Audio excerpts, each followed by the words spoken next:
Untold Legendary Stories Part 5, man. You know what I'm saying? If you didn't see 4, I need you to go check that out. You know, I talk about how I first met, before the fame, how I first met Danjo, that now be with Moneybag Yo, and Huncho, that used to be with Big Boogie, and how we lived on the same street and we was like family and shit. So boom, around that time, I was going to Southside.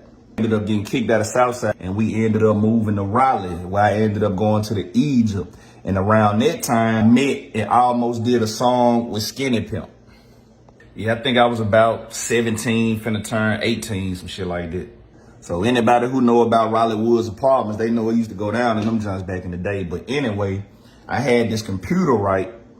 And I had these programs. Max Suave had gave, RIP to Max Suave. He had gave me Photoshop and I think Adobe. And so boom, on that computer, I was making beats, recording, and doing my graphic design, and printing up the CDs, going out and selling them. So boom. So in the midst of doing that, I was tied in with this guy named Dizzy the Hood Star.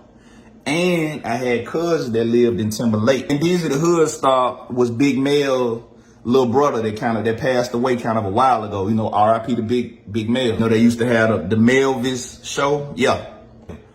That's a whole nother story. But yeah, so due to those connections, I ended up being connected to a guy named Cuda, who also used to be in Raleigh Woods. I get a call from Cuda. They were trying to get some beats, right? So me, shit, I'm locked and loaded. You know what I'm saying? I give them a disc full of beats. They want to check them out. So it turns out he was, bringing them to Skinny Pimp. So Skinny Pimp, yeah, he liked the beats and he bought one from me.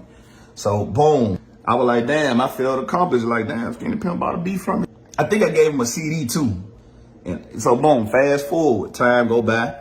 I ended up getting a call from Skinny Pimp, or Cuda gave me Skinny Pimp number. But anyway, we ended up talking. We used to chop it up here and there and shit. So boom, one day Skinny Pimp ended up pulling up on me in the apartments and shit, right? Back then he had like a white Dodge Magnum.